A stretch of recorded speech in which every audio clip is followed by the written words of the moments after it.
गायत्री महामंत्र एक बार मेरे साथ दोहराओ। ओम भूर्भुवः स्वः तत्सवितुर्वरेण्यं भर्गो देवस्य धीमहि धियो यो नः प्रचोदयात्।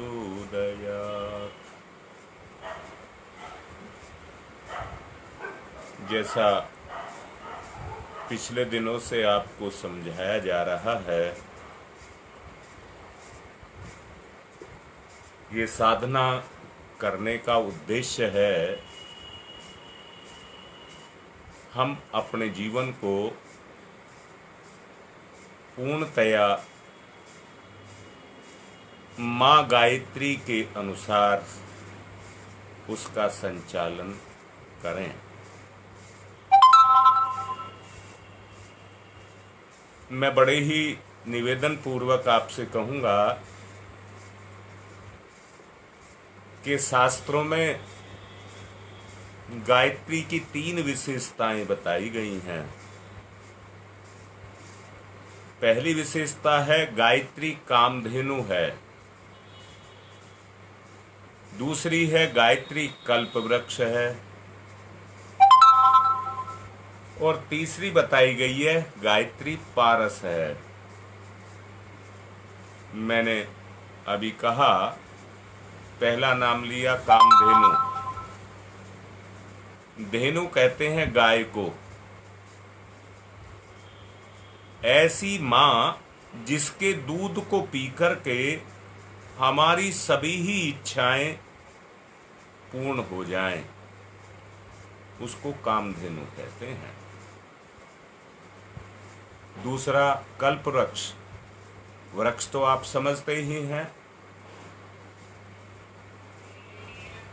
जिस वृक्ष की छाया के नीचे बैठकर के हम अपनी सभी कल्पनाओं को पूर्ण कर लें, उसको कल्प वृक्ष कहते हैं।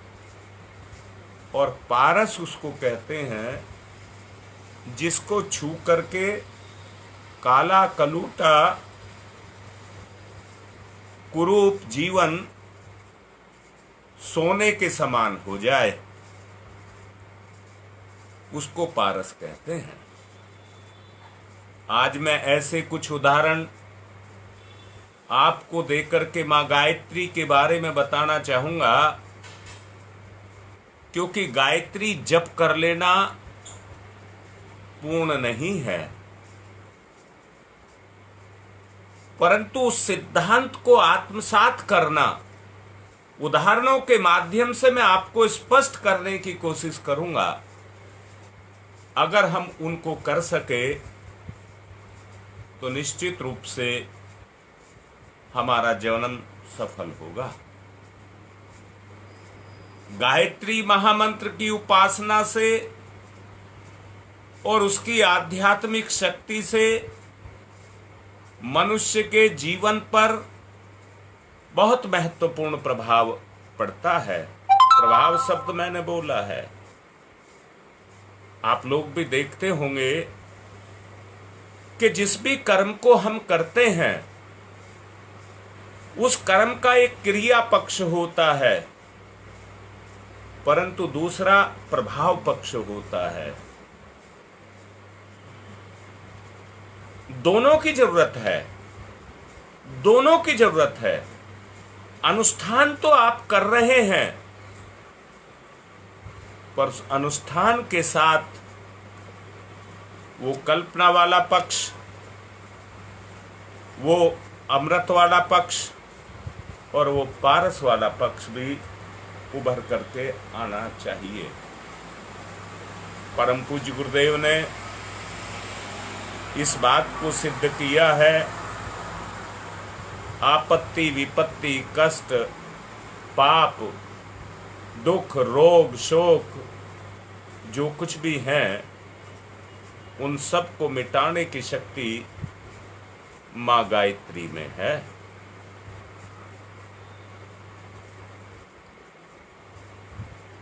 कठिनाइयों का समाधान होकर के व्यक्ति सुखी हो जाता है, समृद्ध, सौभाग्यशाली, सफलता और उन्नति के अवसरों को अपने जीवन में जागृत करता जाता है।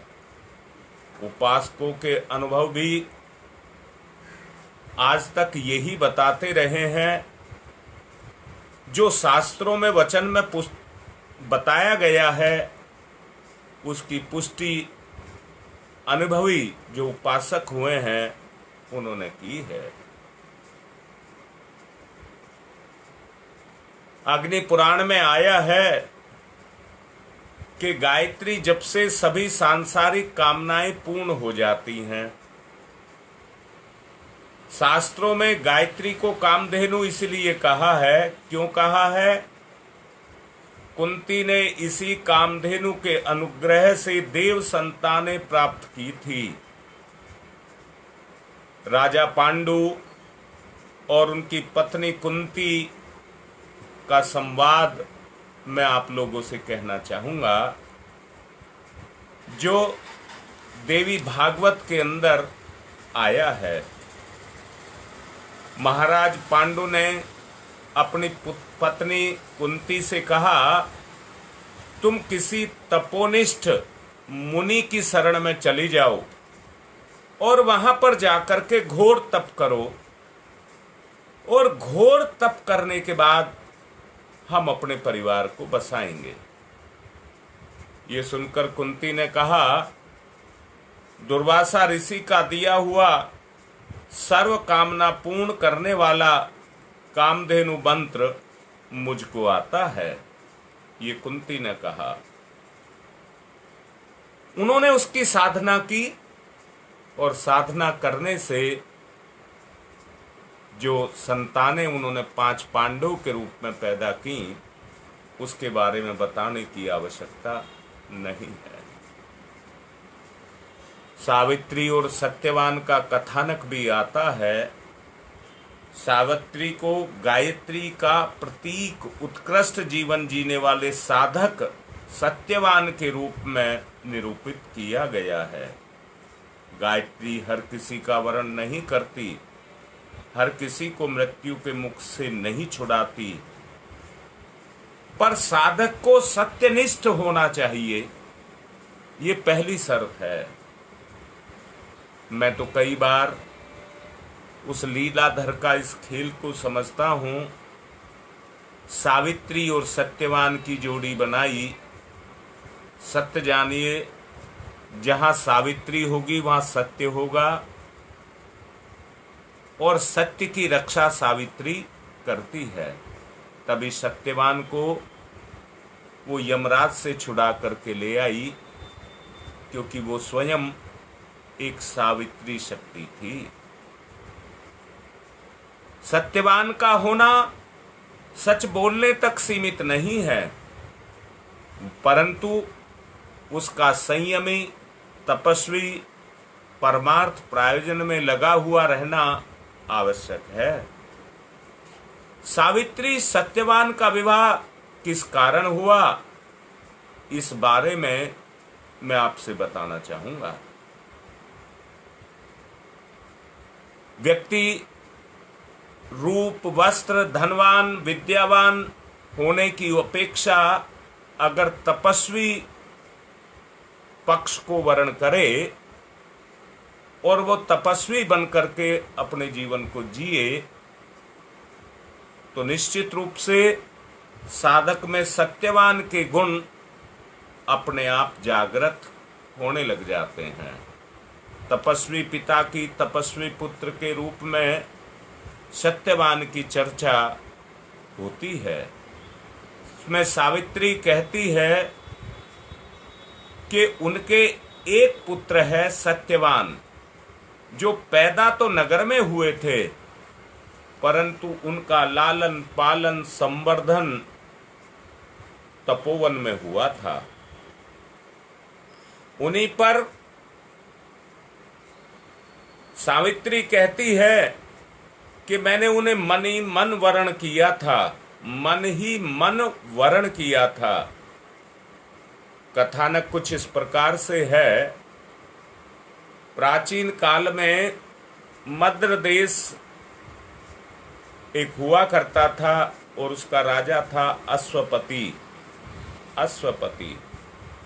उनके शासन काल में कोई भी दुखी नहीं था, और उनके शासन काल में ना कोई चोर था, ना कोई डाकू था। वो इतने अनुशासन प्रिय थे कि वो सबके प्रिय राजा बन करके रहते थे। अपराधियों का दमन करने में वो सदा तत्पर रहते थे, सदा तत्पर रहते थे। धन धान्य और ऐश्वर्य के कारण उनके राज्य का सभी लोहा मानते थे। उनकी रानी का नाम मालती था, जो बहुत शील स्वभाव की और अनन्य रूपवती थी और पतिव्रता भी थी। उनके अद्भुत गुणों के कारण उनके मुखमंडल पर एक तेज की आभा सदा विराजमान रहती थी। दास दासी परिवार सभी उसके उदार मन की भूरी भूरी प्रशंसा करते थे रानी मालती के। परंतु उनको एक दिक्कत थी कि उनके कोई संतान नहीं थी। उनके कोई संतान नहीं थी। उन्होंने बहुत सारे जप व्रत अनुष्ठान किए, उपासनाएं की, परंतु उनको संतान नहीं हुई। अंत में उन्होंने क्या किया? महर्षि वशिष्ठ की शरण में गए और महर्षि वशिष्ठ की शरण में जाकर के उनसे प्रार्थना की। महर्षि वशिष्ठ ने मां गायत्री का रास्ता उनको सुझाया और कहा कि गायत्री को वेद माता बताया गया है, आप जाकर के उनकी शरण में जाइए, क्योंकि वो सारी मनोकामनाएं पूर्ण करती है। धन धान्य संतान सब कुछ वो देती है, तो तुम्हारी कामना जरूर पूर्ण होगी।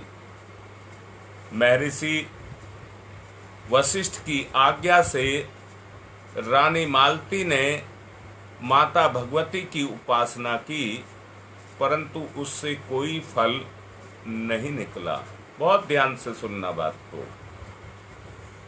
राजा रानी की मनोव्यथा और बढ़ गई। वो पुनः वशिष्ठ की सेवा में गए, क्योंकि साधना करने के बाद भी उनको कोई फल नहीं मिला। इसलिए वो वशिष्ठ के पास पुनः गए। क्यों गए? क्योंकि हमने साधना करी है। मैं भी आपसे यही कह रहा हूं, आप साधक हैं, साधना कर रहे हैं। मैंने इसीलिए बोला राजा अश्वपति और मालती के बारे में, कहीं हम भी जो कठोर तप कर रहे हैं उसमें अभी हमारे पास अवसर है और किसी तरह की कमी उसमें ना रह जाए। महर्षि ने उन्हें सांत्वना देते हुए कहा कि साधना कभी निष्फल नहीं जाती, कभी निष्फल नहीं जाती।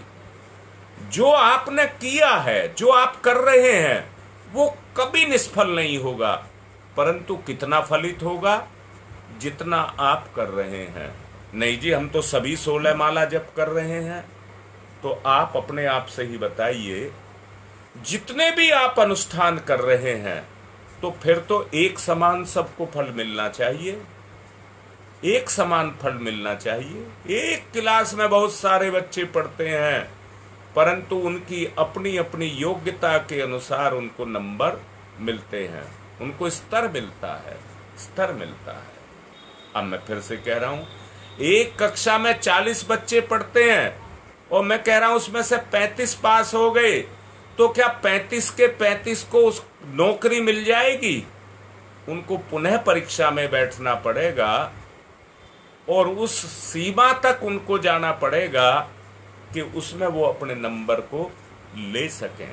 अब मैं भी आपसे यही कह रहा हूं, अगर कहीं कमी है, जब तो आप कर रहे हैं, अगर कहीं कमी है तो उस स्तर के अंदर टटोल करके देख लें, कोई कमी तो नहीं है हमारी प्रार्थना में। मैं भी आपसे कह रहा हूं, जो उदाहरण दे रहा हूं, कि साधना कभी निष्फल नहीं जाती। तब उन्होंने कहा, सब कार्य विधि पूर्वक करने पर जो संपन्न तुम कर रहे हो, उनको जाकर के तीर्थ में करिए। राजा रानी को लेकर पुष्कर क्षेत्र में जाकर के गायत्री उपासना करने लगे और ये भाव रख कर के कि अभिलाषा पूर्ण होगी। महर्षि को अभिवादन कर राजा अपने घर को गए और रानी को साथ लेकर पुष्कर क्षेत्र में गए और घोर तपस्या करने लगे।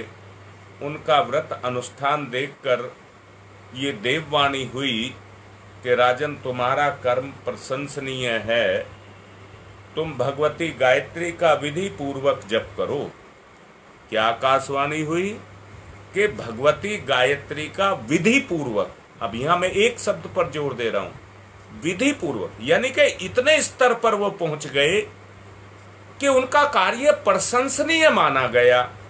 देववाणी हुई इस बात की, परंतु फिर भी एक वाणी निकल मुखर हुई कि विधि पूर्वक करो, विधि पूर्वक करो, तुम्हारी इच्छा जरूर फलवती होगी। और राजा ने देव आज्ञा को शिरोधार्य किया, परंतु गायत्री जप की विधि क्या होती है, इस बारे में अनभिज्ञ थे।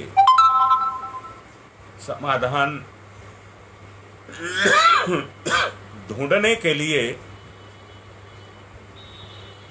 उन्होंने प्रयास किए और देव योग से उसी स्थान से ऋषि पाराशर गुजर रहे थे।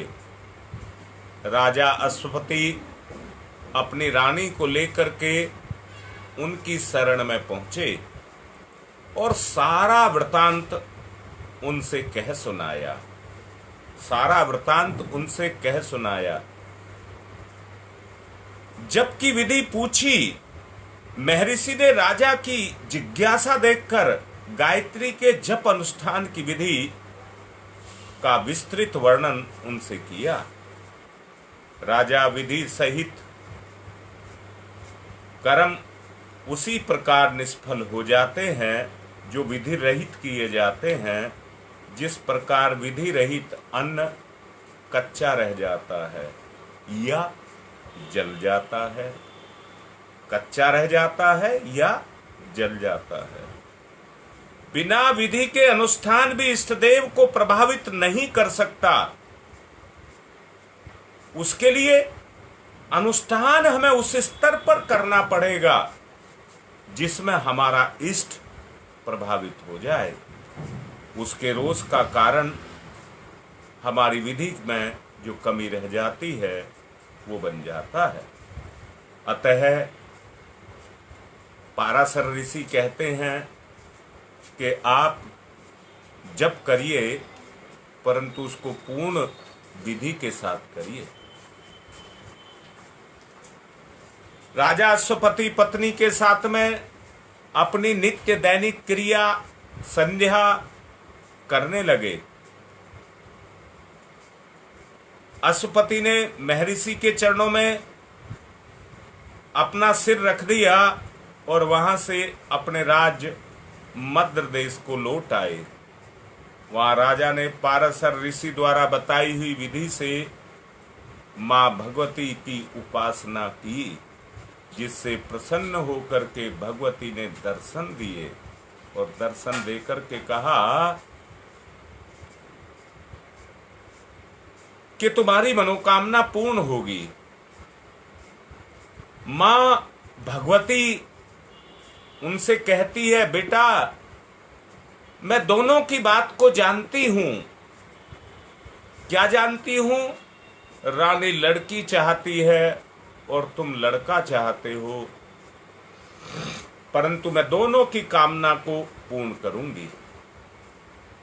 राजा रानी ने सावधान होकर उनको बार बार प्रणाम किया और विधि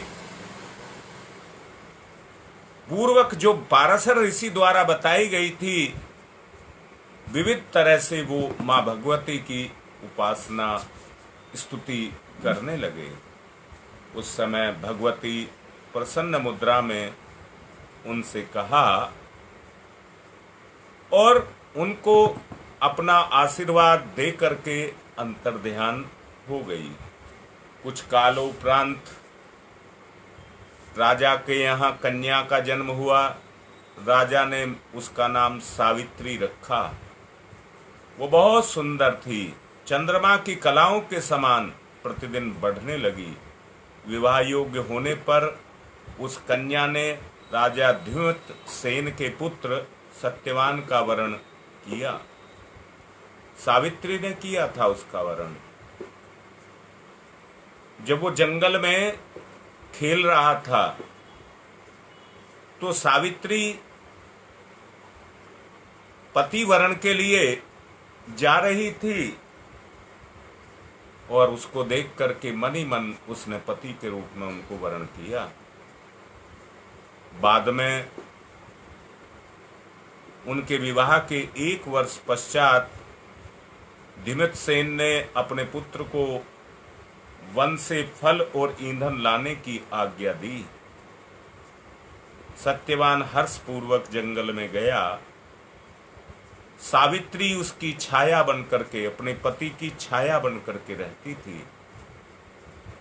सत्यवान जैसे ही वृक्ष पर चढ़ा और लकड़ी तोड़ने लगा, वैसे ही जिस डाले पर वो बैठा था वो डाला जड़ से टूट गया।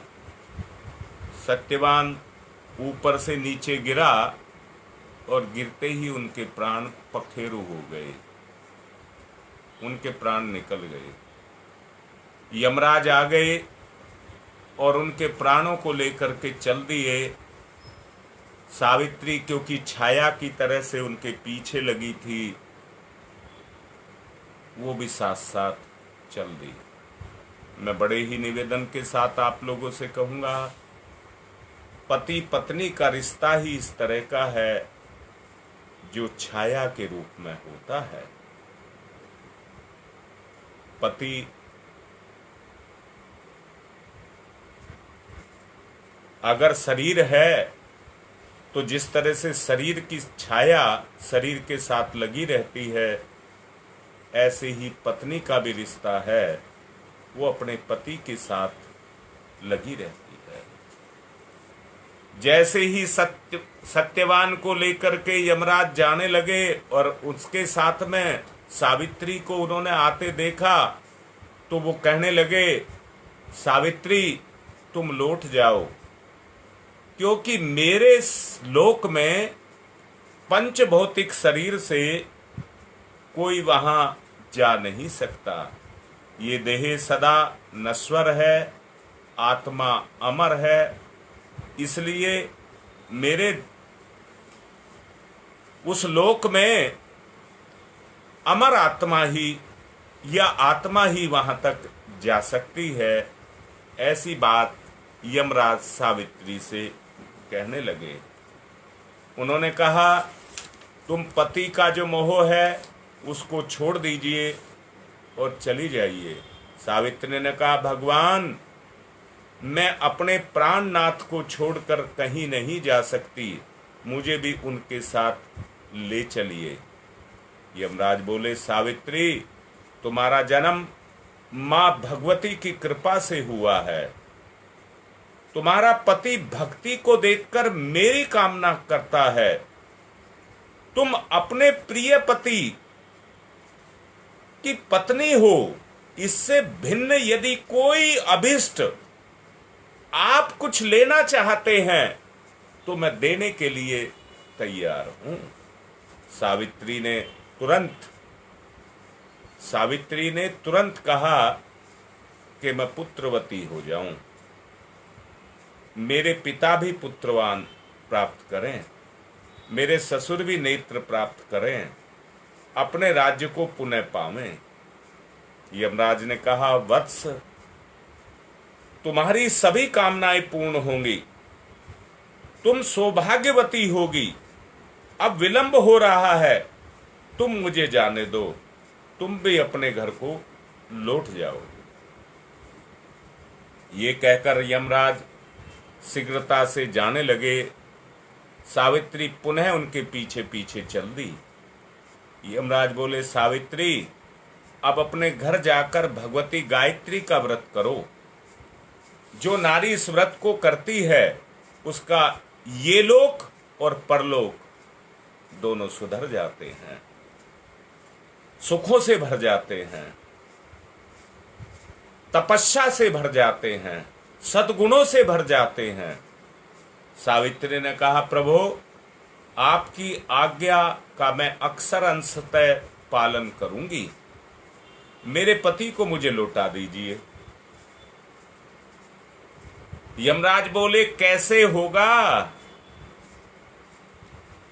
पुत्री, इसकी जितनी आयु थी इस लोक में वो पूर्ण हो चुकी है, अब ये यहां रहने का अधिकारी नहीं है, उसका जो कार्यकाल था वो पूर्ण हो चुका, इसलिए अब इसको लौटाना संभव नहीं है। सावित्री ने कहा, हे प्रभु, आपने मुझे पति की प्रिय पत्नी बनने की कामना की है और मुझे पुत्रवती होने का वर भी प्रदान किया है। जब मेरे पति और मेरे सौभाग्य को आप अपने साथ लेकर के जा रहे हैं तो मैं कैसे सौभाग्यवती और पुत्रवती बनूंगी। यमराज ने प्रसन्न होकर सत्यवान के प्राण उसे लौटा दिए। वो अपने पति के सहित घर लौटी और वहां उसे ससुर को नेत्र लोभ, नेत्र का जो लाभ था वो हो चुका था और समय पाकर उन्हें राजश्री की पुनः प्राप्ति हुई। सावित्री के पिता अश्वति भी पुत्रवान हो गए, पुत्रवान हो गए। अब मैं फिर से कह रहा हूं, ये मैंने कुछ उदाहरण आपको दिए हैं, मैंने इसमें आपको ये बताने का प्रयास किया है कि किसी की भी साधना निष्फल नहीं जाती। परंतु यहां मैं एक बात कह रहा हूं, बीज भी है और आपके पास भूमि भी है। जब तक उस मेहनत को नहीं करोगे, मिट्टी में जाकर के अन्न को मिलाइए। अब मैं फिर से कह रहा हूं, अगर मिट्टी तैयार नहीं की है तो अन्न के उगने की संभावना कम हो जाती है।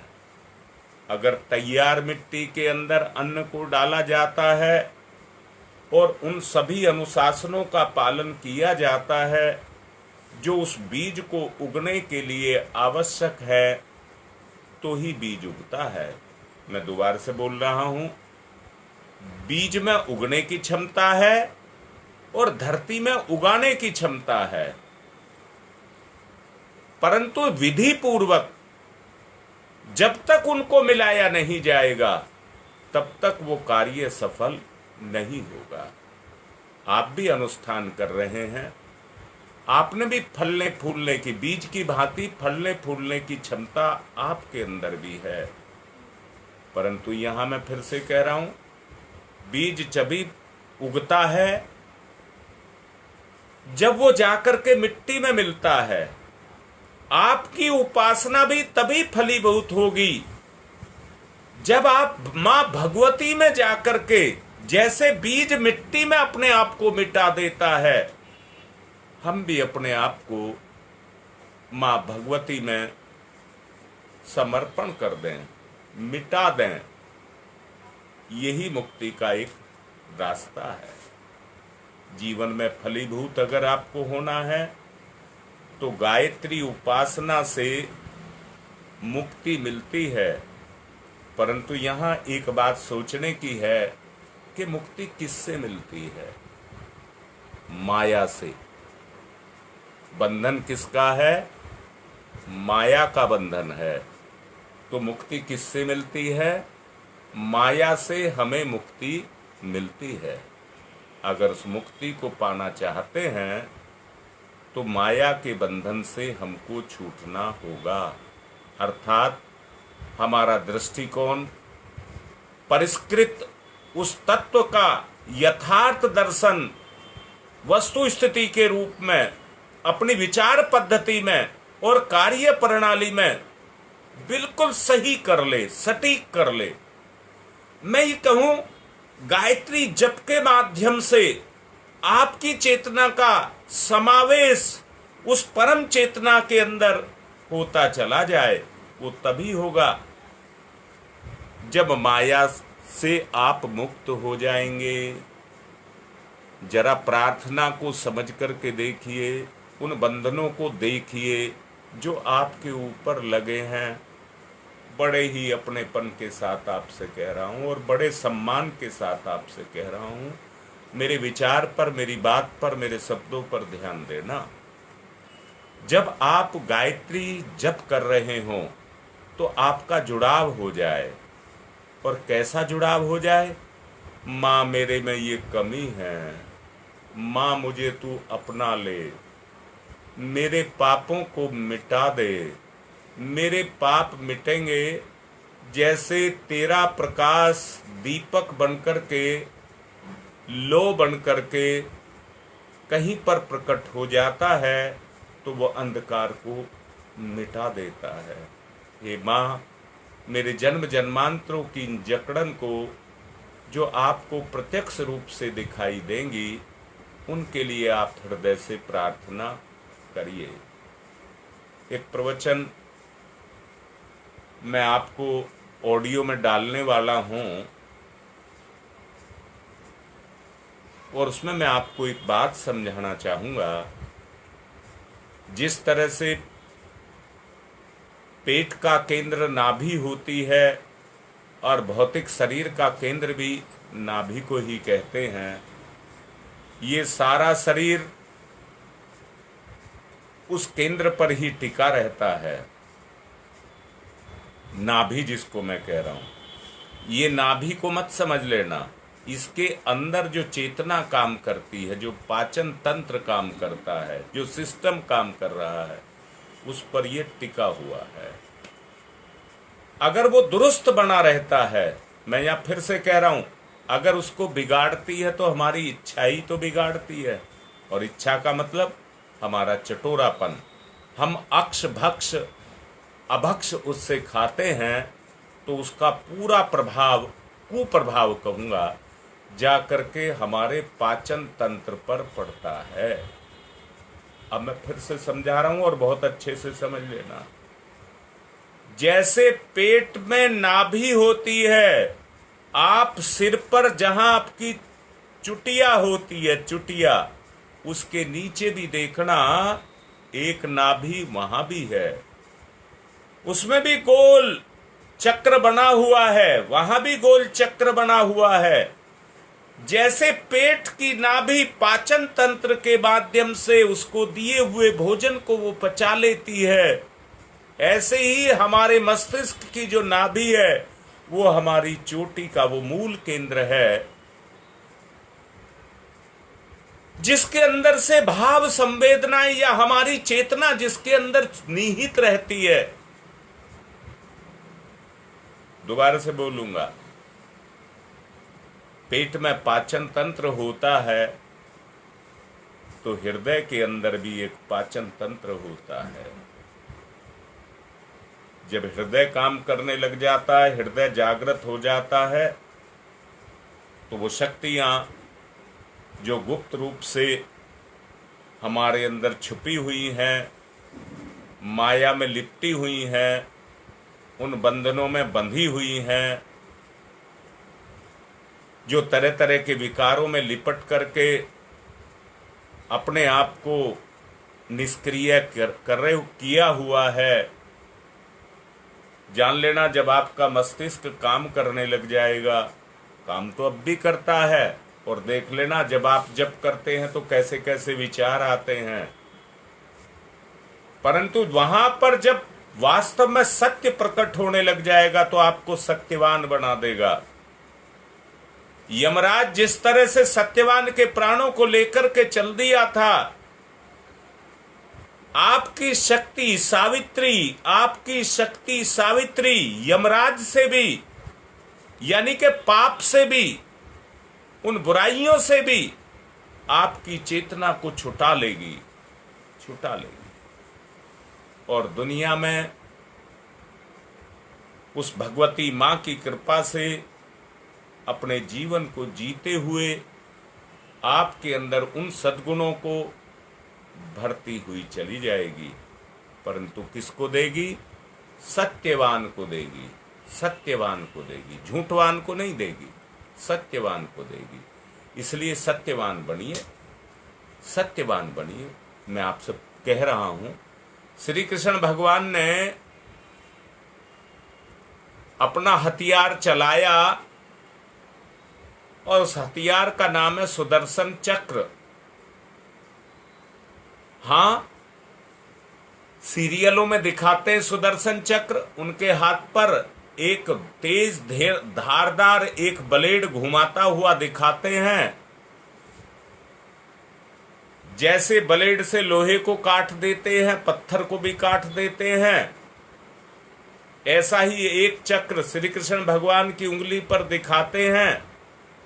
अरे वो चक्र नहीं होता है, उसको सुदर्शन चक्र कहा है। सु माने सुंदर और दर्शन माने दृश्य, जो हमें सुंदर दृश्य दिखाए और चक्र के रूप में घूमता हुआ चला जाए। मुझे एक बात बताओ, जब हमें सुंदर दृश्य दिखने लग जाएंगे, अर्थात अच्छी कल्पनाएं, अच्छे विचार हमारे अंदर प्रकट होने लग जाएंगे, तो बुरे विचार कटने लग जाएंगे कि नहीं कटने लग जाएंगे। श्री कृष्ण भगवान ने राक्षसों की गर्दन को काटा सुदर्शन चक्र से। आप भी भगवान के उस सुदर्शन चक्र को लेकर के अपने पापों की गर्दन को काट सकते हैं, काट सकते हैं।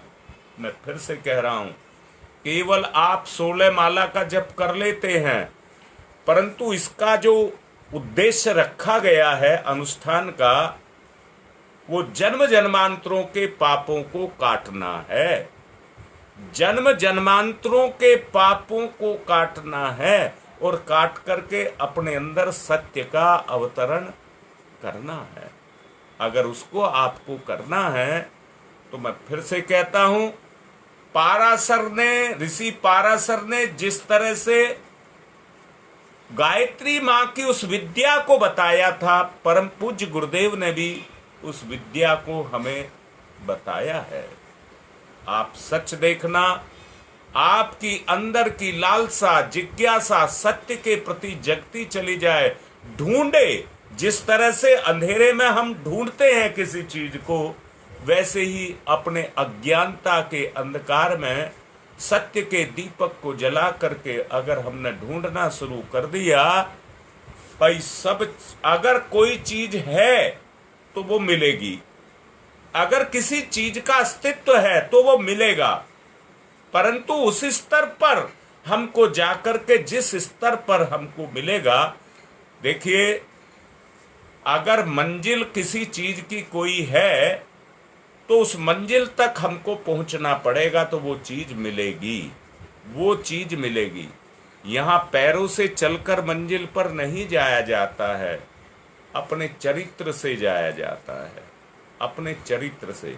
अर्थात हमको अपने चरित्र को उस तरह का बनाना पड़ेगा।